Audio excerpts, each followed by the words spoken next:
The next team to present will be Evoluggage. Good morning, ladies and gentlemen, panel of judges, and our esteemed sponsors. My name is Michael Turner. I'm a law student here at George Washington, and this is my business partner, Ryan Murphy. And together we are Evoluggage, a company that designs, makes, and sells backpacks you can wear and ride. Hey kids, tired of carrying heavy bags and backpacks to class and across campus? You wish you had a place to stow away your scooter once you get there? Well, so do we. But hey, why carry the weight when you can ride it?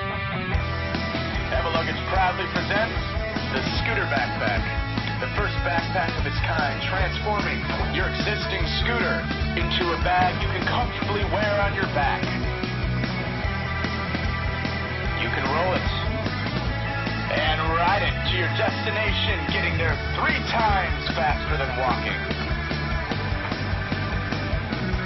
And once you get to where you're going, it conveniently folds up and stows away. You can also switch out the backpack for other types of bags, like a duffel bag for practice, turn it into a tote for the beach, or take it grocery shopping. All these bags fit onto a scooter you already own, currently compatible with nearly 20 different Razor scooter models. So get your Evoluggage scooter backpack today. Our story started in a mechanical engineering design classroom, not here at GW, but at Purdue University in Indiana. Ryan and I were randomly paired together for a design project whose purpose was to solve the problem of school children suffering chronic pain and injury due to carrying heavy backpacks. A study by Indiana University that same year found that the average 10-year-old can be carrying up to 20 pounds of books up to a mile every day, and this will cause injury with some students. After tossing around several solutions, we began to ask ourselves, why carry the weight when you can ride it? And thus the scooter backpack was born. But it wasn't until last year when we decided to commercialize on this invention. So we formed a limited liability company, Evoluggage LLC, opened up a machine shop in Torrance, California, and last fall we began to hand make and sell nearly 200 scooter backpacks over 3 months to enthusiastic early adopters. We now have products in 37 states, but we ran out. Now our customers are being placed on a waiting list, and we really want to get them off that list and out there riding scooter backpacks. But to do it, we need $200,000. So let's talk about why this is a good investment for that money. The scooter backpack has the potential for a massive appeal.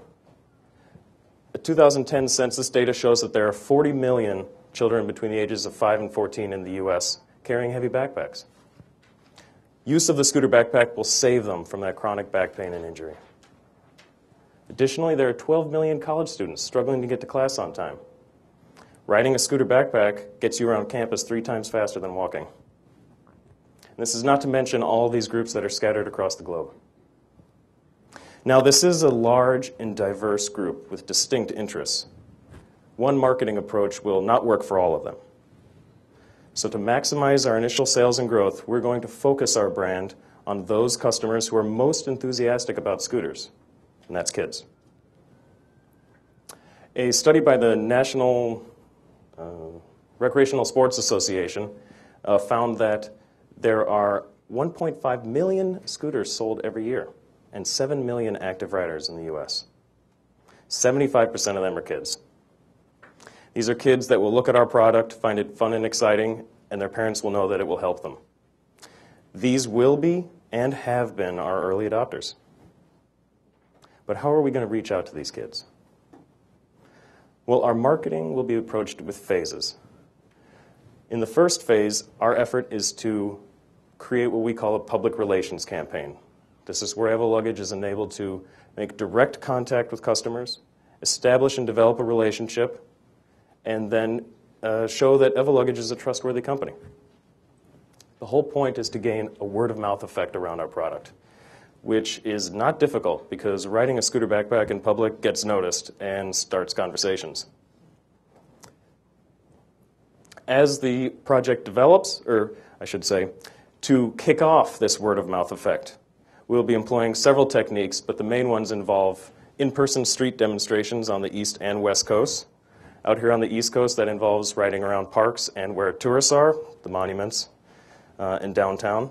On the West Coast, we're talking about skate parks, school areas, and boardwalks, which there are miles of. We'll also be donating products to internet product review websites, as well as elementary and middle school auctions. And finally, we'll be attending trade shows in the toys, sporting goods, and travel sectors to establish relationships with retailers and distributors. As our business develops and we move into retail, we will be switching from this public relations campaign into more of a paid advertising approach. This is so that our retail outlets, so that the products are sold and customers are driven to those outlets that carry our product, and to ensure that scooter backpacks arrive on the shelf and move off just as quickly and continuously.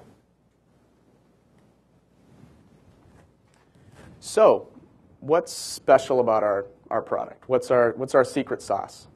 Well, we've devised a patent-pending system that can convert your existing scooter into a brand new scooter backpack.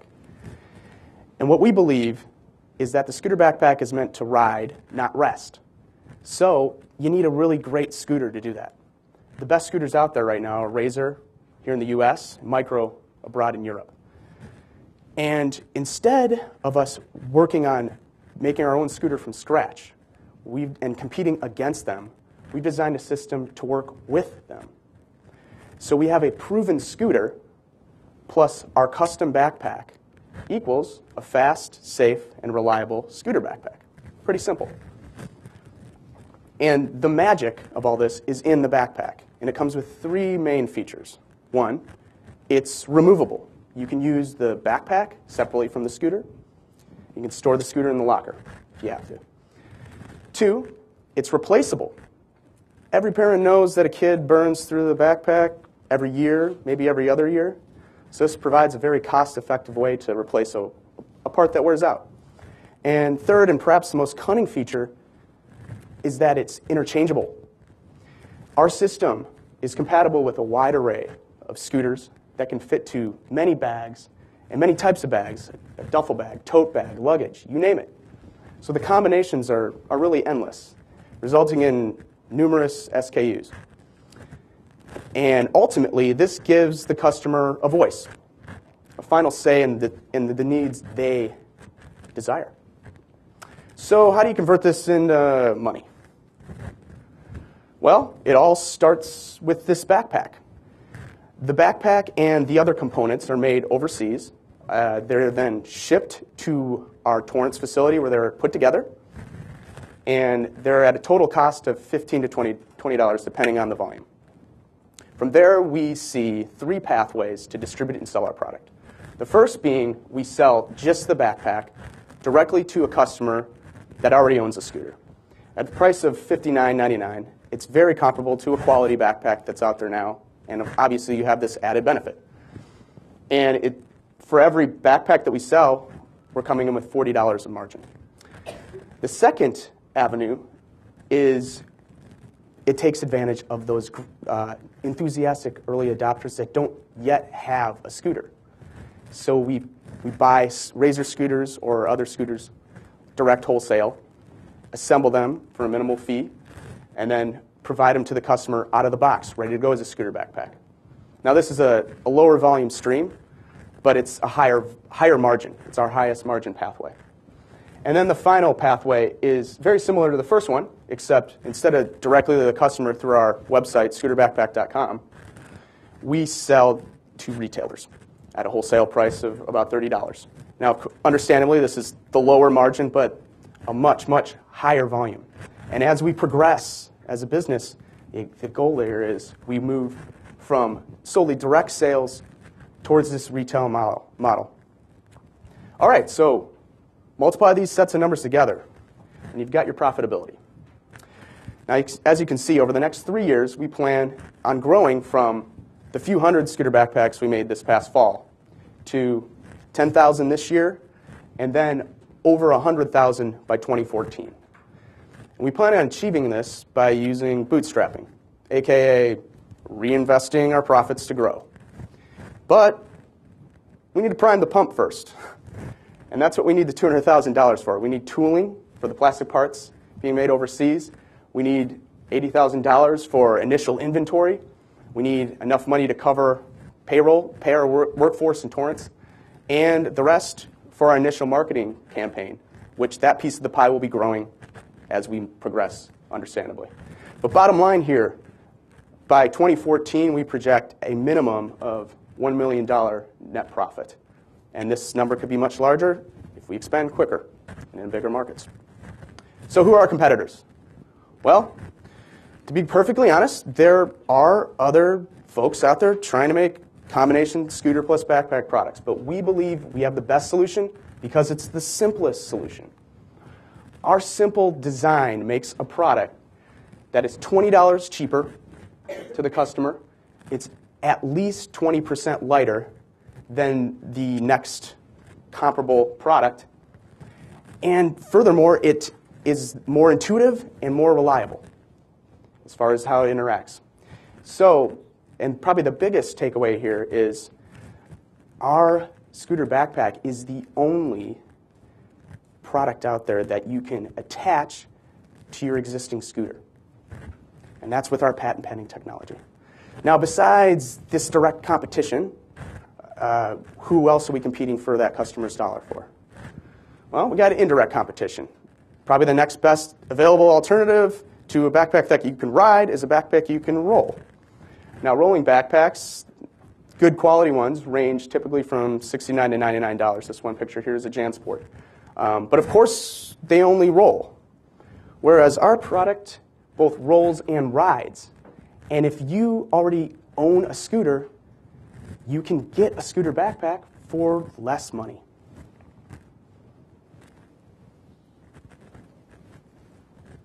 Now, more features at a cheaper price are pretty good advantages, but the ace up our sleeve is intellectual property.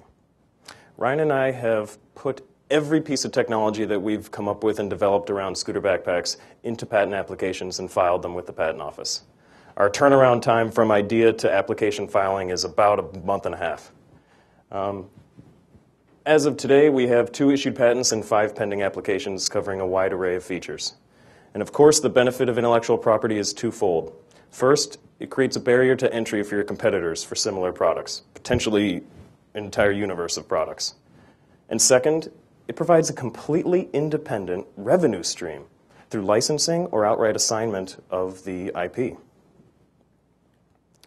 Now, it isn't just Ryan's 6 years of aerospace engineering and my 6 years of intellectual property law experience that keep Evoluggage going. We have an advisory board that has decades of experience with new business development, manufacturing, engineering, and e-commerce. In fact, our engineering board member is out in China right now arranging for our plastic tooling.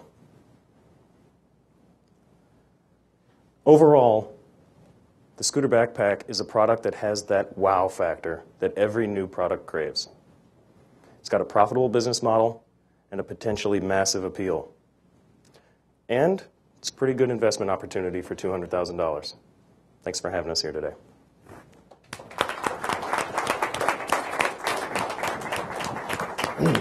Thank you very much. Judges, who wants to ask the first question? Michael, is there a sense that there's also a play here where you might sell the intellectual property at some point in time and to another manufacturer or another company, or is this a long-term play to build and run a long-term company here? This is a plan to build and run a long-term company. I think investors who are potentially giving us $200,000 will want to see some sort of exit strategy in 3 to 5 years' time. A sale or licensing of the IP in that time period would definitely be in our plan. Susie? In your, I'm certain your technology is the best, no question. Oh. But in your review of direct competition, are there primary or major scooter companies that are selling anything like this as an accessory?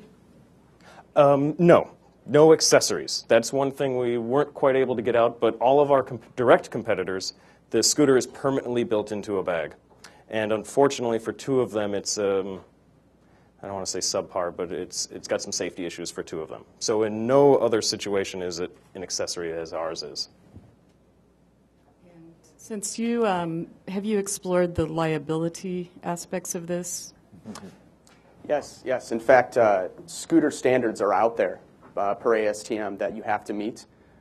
That was a big component to why we chose the design path we chose. We wanted a proven scooter. As far as the interface, how the backpack would interface with the scooter and create a possible problem, well, we've insured our products with a product liability policy for that.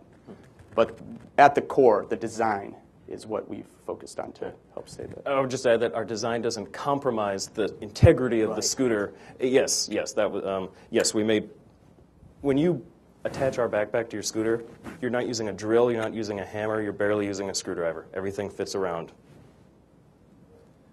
One other question, Michael. Are there any licensing issues you have with using the Razor name and promoting your backpack with the Razor scooter that you had to work out? Many nights being a law student in intellectual property have, yes, covered those bases. I can tell you that when you purchase a genuine product like Razor and you make no substantial modifications to it, you're perfectly allowed to leave its logos on there. It's only when you modify it or change its character in such a way that Razor wouldn't approve of it any longer, it can't represent that it came from them, that you would need to scrape their logos off. You might have talked about this, but have you guys had kids or other people try this out and make sure they actually like it better than just carrying a backpack on their back on a scooter? Yes, well, we've taken it to skate parks early on. Probably wasn't a wise move, but we had some children try out on some prototypes a long time ago. They had a great time. He has some nephew-type children in the Indiana area that love the, I think, 2 or 3 scooter backpacks that they've bought from us. Use them all the time. And yeah, so they seem to be having fun. And I know I do. I've used it for law school a number of times. It's great on the metro. There's a lot of patents you've been considered already, but what is your strategy in case your patent has been infringed by some other people? Quite literally, I will contact the law firm I currently work for and have them represent us on a contingency basis to pursue those infringers. And if someone copy, you talk with a law firm. How do you protect your product overseas instead in here? You go to the overseas market. It's quite difficult to do a litigation over there. That's right. That is correct. So if this, design, become product in overseas, what do you thought about it? Well, we would hope to use awards that may come from competitions like this, and whatever money we can raise later on to pay for foreign patent protection. That's our first path. But in the event we cannot get a patent and we have copiers, quality, I would imagine, would be our weapon. Branding. And branding, and understanding and promoting the idea that this is a U.S. product coming to your country, which our understanding is that has a little bit of pull with foreign consumers. Okay. Thank you. Any other questions? Terrific. Thank you, Okay, thank you. very much. Beautiful. Good. Good luck.